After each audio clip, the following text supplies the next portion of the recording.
TV 미주 한뉴스입니다.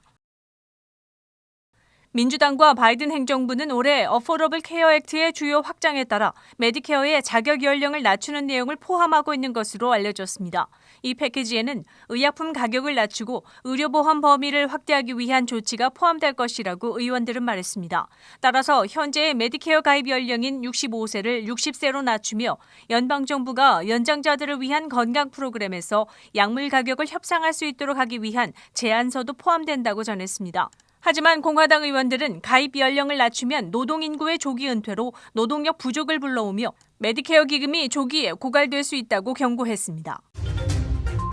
행정부는 31일 미국에 무너져가는 교통망을 현대화하고 수백만 개의 일자리를 창출하며 중국과 경쟁할 수 있도록 하기 위한 2조 달러 규모의 인프라 확충 계획을 발표할 예정입니다.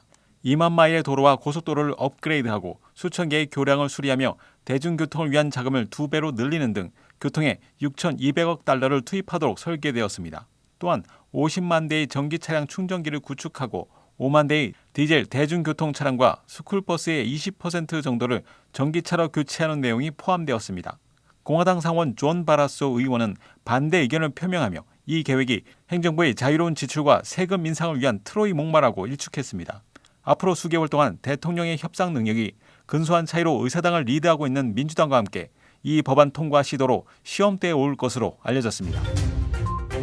지난 30일 바이든 대통령은 코로나 바이러스 부양 기금이 만료되기 하루 전에 급여 보호 프로그램인 PPP의 2개월 연장에 서명해 5월 31일까지 소기업이 면제 가능한 대출을 신청할 수 있게 했습니다. 상원은 지난주 2021년 PPP 연장법을 92대 7로 통과시켜 프로그램 마감일을 연장했습니다.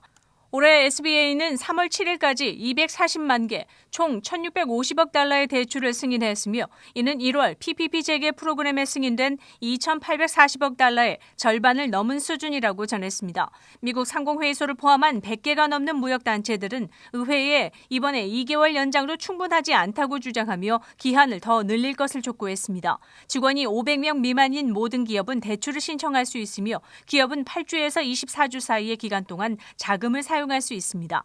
완전한 면제를 받기 위해서는 대출금의 60% 이상을 급여 유지에 사용해야 합니다. 화이자는 오늘 자사의 코로나19 백신이 12세에서 15세 청소년을 대상으로 한 연구에서 100% 효과가 있었으며 이번 가을 중학생들의 대면 교육 개강에 맞출 수 있는 결과를 낼 수 있을 것으로 기대한다고 언급했습니다. 이 시험은 미국에서 2,260명의 참가자가 등록 진행했으며 가짜약 접종 그룹에서 18명의 확진자가 확인됐으나 백신을 받은 그룹에서는 확진자가 나오지 않았다고 밝혔습니다. 전문가들은 성인의 일부가 접종을 받지 않은 상태에서 인구의 20%에 해당하는 아이들이 접종을 받지 못한다면 대략 80% 정도의 면역이 필요한 국가 집단 면역은 불가능하다고 알렸습니다.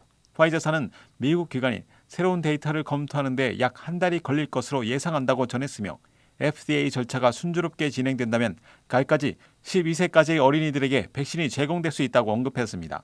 화이자 백신은 미국에서 16세 이상의 사람들에게 사용하도록 승인되었으며 12세에서 15세 청소년을 접종 대상에 포함하도록 FDA에 현재 비상사용 허가 수정을 요청할 계획이라고 밝혔습니다. 자동차 업체 혼다는 엔진이 멈출 수 있는 불량 연료 펌프 교체를 위해 미국에서 62만 대를 리콜했습니다. 리콜은 2018년부터 2020년까지 혼다와 아큐라의 신형 모델이 포함되었습니다. 회사는 연료 펌프의 회전 부분에 결함이 있을 수 있으며 아직까지는 이 결함으로 인한 충돌이나 부상에 대한 보고는 없다고 전했습니다. 해당 차량 소유주는 5월 말 우편 통지를 받을 것이며 딜러는 연료 펌프를 무료로 교체해 줄 것이라고 알렸습니다. 2018년 이후에 혼다와 아큐라 차량 소유자는 recalls.honda.com에서 차량 식별 번호를 입력해 차량이 관련돼 있는지 확인할 수 있습니다.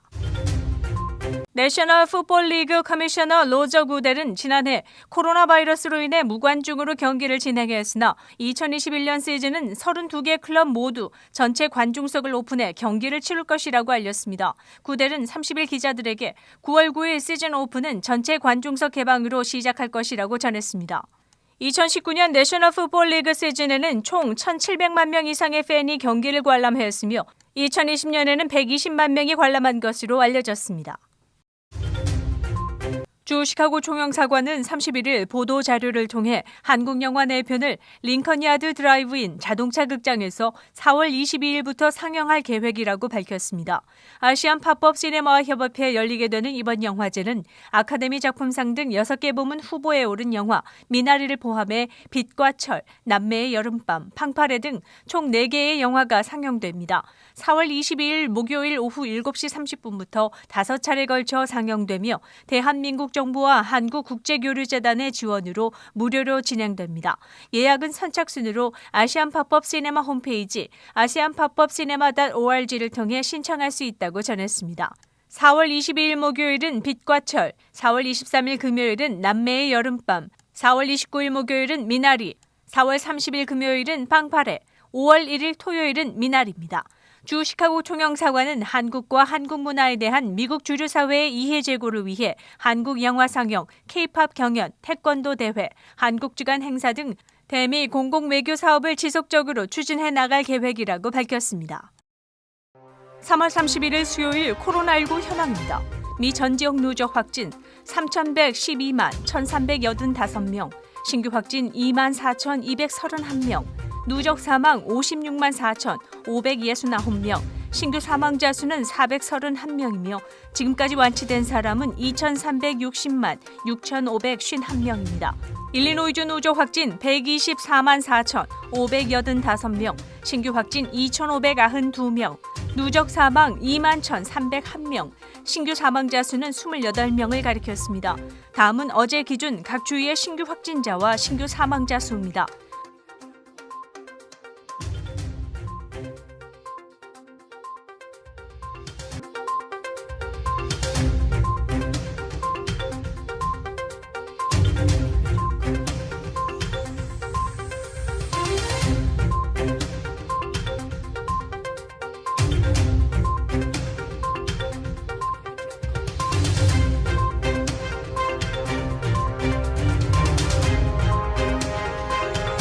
코로나19 데이터 관련 자세한 내용은 시카고토털닷컴을 통해 다시 볼 수 있습니다.